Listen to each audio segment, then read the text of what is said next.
Everybody's ready? Good afternoon. My name is Emmett Eldridge with San Jacinto County Office of Emergency Management. This will be our only press conference for today in the near future. We just want to send out our condolences, our continued thoughts and prayers to the individual involved in the accident. Also, all other employees as they wait to see what their future holds. ATF has been talking to the individual that was sent to the hospital for burns, and he's doing great. The company also has been talking to him, and he's in high spirits, and he's just worried about what's going on here. ATF has also come out and completed their on-scene investigation and will be possibly releasing a statement later. They did inform me that they do not believe anything criminal happened during this incident. The scene has been turned over to Sound Resource Solutions and their contract hazmat team, who will be conducting cleanup procedures. Myself will be in contact with the company throughout the process, and at this time I'll be turning it over to TCEQ. Good afternoon, Ryan Bice, TCEQ. Right now we're conducting air monitoring with 2 air monitoring vans around the facility, stretching 5 to 10 mile radius. And we're doing handheld air monitoring off the site to ensure that the communities around the facility are safe from any of the chemicals that remain on site. Right now we have not had any levels of concern from any of the sampling that we've done. And our main priority right now is to ensure that those materials and products that did not burn stay on site as we have the weather coming in. So the responsible party, the company, has been willing to do what's necessary and has built up berms around the facility to ensure that if any rain does happen, those materials and products don't flow off-site through that. So right now, that's our main priority, and we'll continue to do air monitoring through the rest of today and foreseeable future. Brian, how much longer do you guys expect to monitor? That's right now. I don't have an answer for you.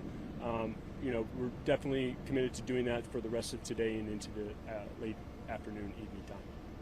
And can you kind of talk a little bit about how the foam stuff that is on top of the plant, how could that affect the environment when this rain does push through? Well, that's why those berms are built, so that all that material stays on site.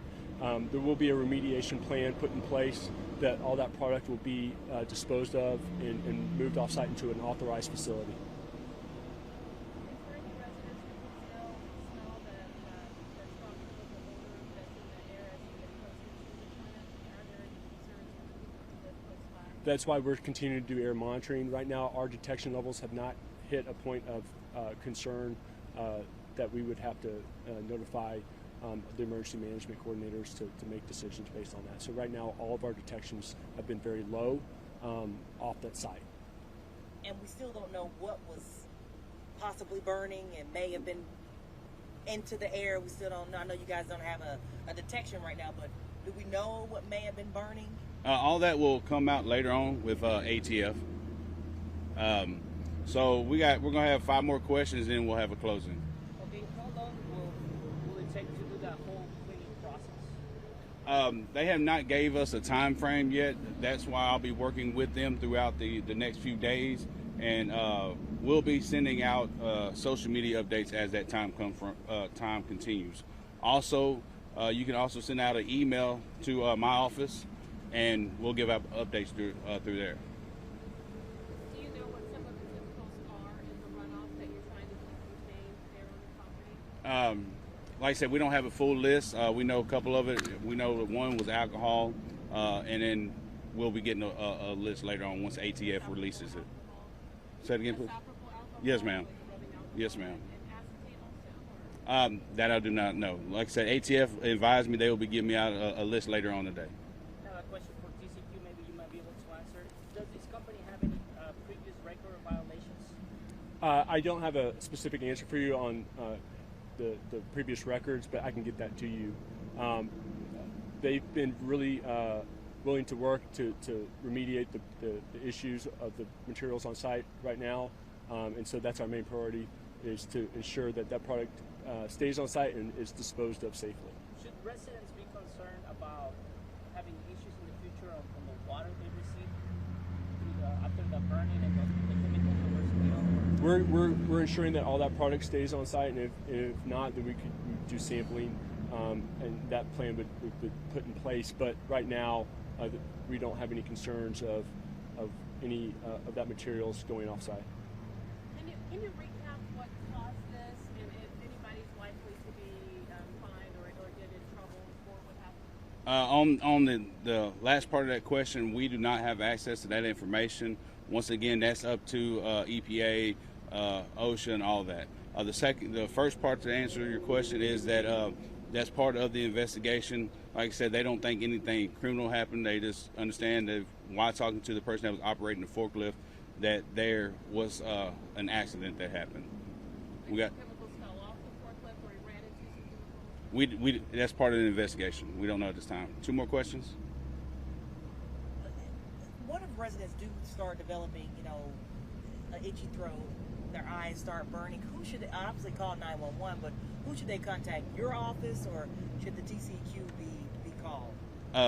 On that, from my point, they can, once again, like you said, they can contact 911, go seek medical attention, send me an email or reach out by phone call, and I would stress that they would contact their county public health officials. But could this, even though you guys are not detecting anything right now, but as we kind of go into later next week, could people start having some effects, or could we see something change with the environment? Have you seen this before in the past where, you guys have been at chemical plants before and everything was okay, but it kind of changed? That's why we're continuing to monitor. As we continue to have no detections of concerns, that then we'll start to, scale back our monitoring. But right now, we're not getting any of those detections off that facility in the neighborhoods surrounding the facility or any of the county roads. So any health concerns, that we would stress that they reach out to their public health officials. How many crews are working checking the air around the area? So we have 2 mobile monitoring vehicles that are conducting air monitoring throughout the area, and some handheld air monitoring as well. Is there a site where we can see real time the condition of the air? We don't have that publicly available right now. It takes some time for us to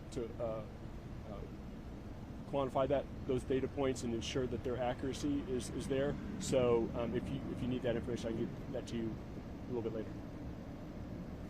We just want to say thank y'all for y'all's time and questions. We just want, as a county, we want to extend our thanks to the local mutual aid agreements that we have, our local emergency response, our state partners, and the individuals that also donated the food and waters for our crews. We also want to say thank you to the community and to the media for being patient and working with us. Thank y'all once again, and y'all have a nice day.